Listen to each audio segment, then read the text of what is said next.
I like to use this video as an opportunity to show the relationship between the way you're used to solving systems and how we can use matrices to do it. Because matrices in the long run, and for systems that are more complex than the one we have on this page, make things much quicker and much easier. And so I'm gonna do this problem in two ways, and I'd like you to divide your paper up into these three columns here, because we're gonna sort of map each step of this process onto sort of the matrix version here over on the right. So this is like the matrix column.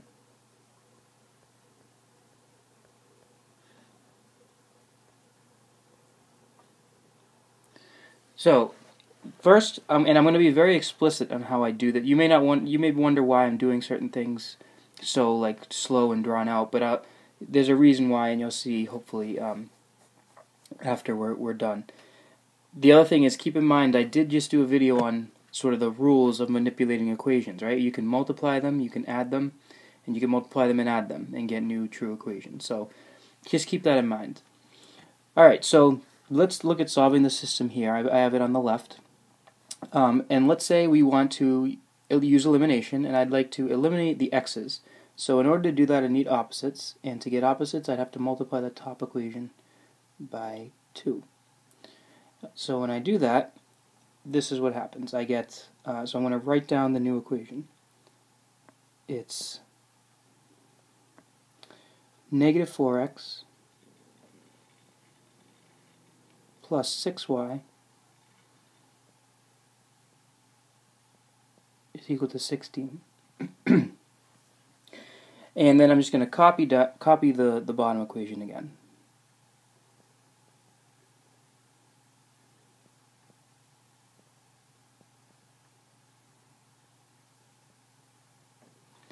Okay, now what? Well, now we can add the two equations together. So I'm going to add the two equations together, and when I do that, I get a new equation in which there are no more x terms. So negative 4x plus 4x is a 0x. 6y plus a 5y is an 11y. And 16 plus 28 is 44. Now I want to do something that you probably don't think is necessary, but I just want to remind you. This top equation that we added to the bottom equation to produce this equation in yellow, I'm going to copy that top equation down again.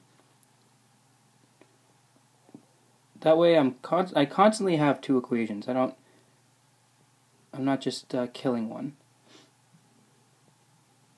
Okay, and again, notice these are both still true statements, or whatever x and y are, they make both these equations true. Okay, well now what? Well, now I'd like to, I think at this point you would probably look at this bottom equation here, and you would probably just simply divide both sides by 11 and solve for y. I'm not going to do that here for reasons that will become clearer later. What I'm going to do is something a little bit probably seems strange. I'm going to multiply it by 1 over 11. In other words, I'm going to divide by 11, but I'm going to represent it as multiplying by 1 over 11. And when I do that, I get a new equation. So the new bottom equation is now, well, 1 over 11 times 0x is just still 0x. 1 over 11 times 11 is a 1. That's why we chose to do it. So 1y equals, and then 1 over 11 times 44 is a 4. And then I'm going to copy down this top equation above it, so that I always have two equations looking at me.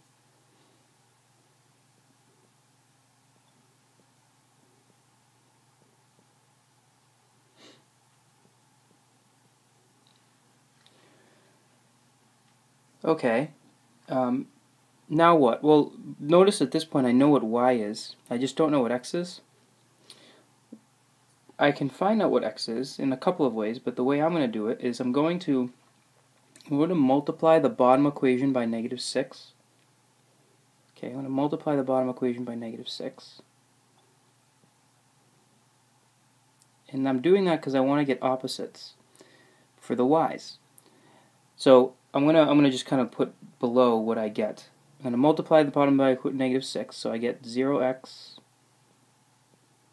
minus 6y is equal to negative 24. And now I'm going to add these two equations here.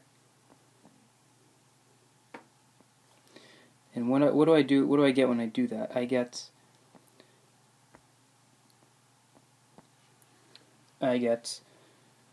0x plus a negative 4x is a negative 4x.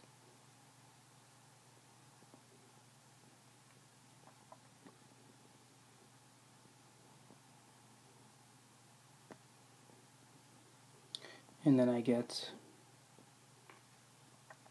negative 6y plus a 6y is a 0y.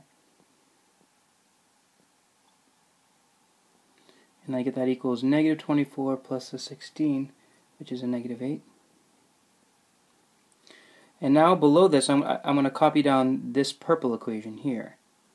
And the reason I'm copying down that purple equation is because it's the answer equation, right?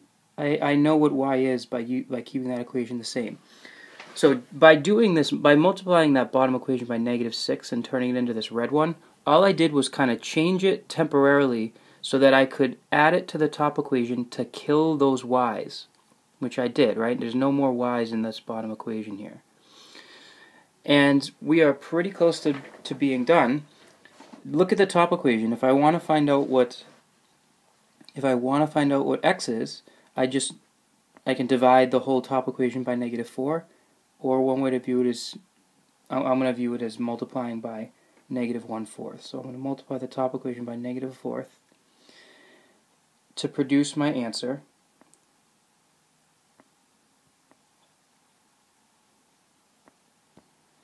Which is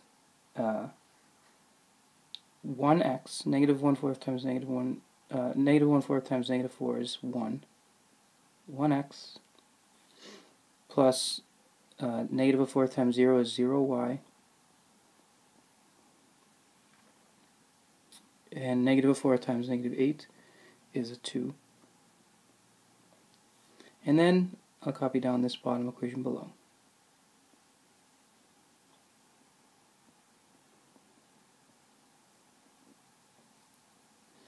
And of course, we now know our answers, right? 1x plus 0y equals 2 just amounts to saying that x equals 2. And 0x plus 1y tells us that y is equal to 4. So let me copy down, I'm going to copy down the steps that we did. What do we do in this step right here? So I'm going to kind of divide this up a little bit. This top step, what did we do first? We multiplied the top equation by 2.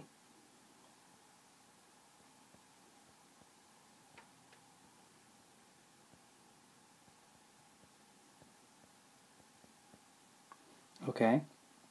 Then what did we do in this blue, in the blue section here? We added the two equations. All right, to get from here to here. Right, we added the two equations.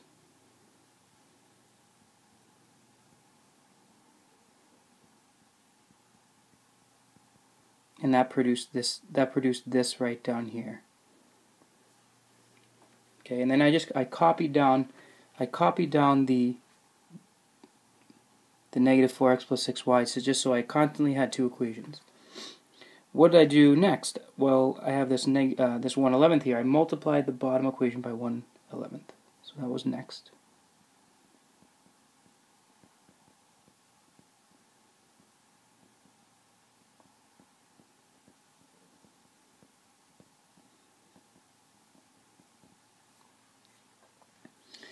And then what did I do? I multiplied the bottom equation. See what I have here in red. I multiplied the bottom equation by negative 6.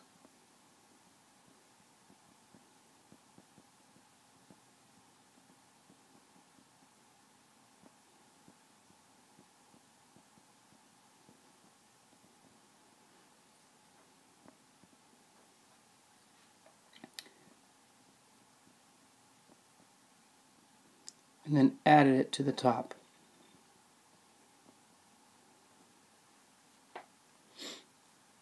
Okay, and then I added it to the top. And then lastly, in the green step, I divided the top equation by -4.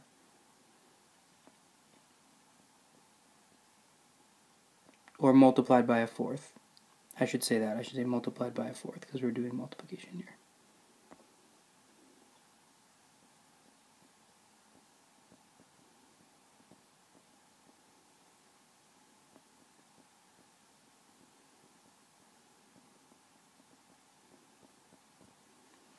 Okay.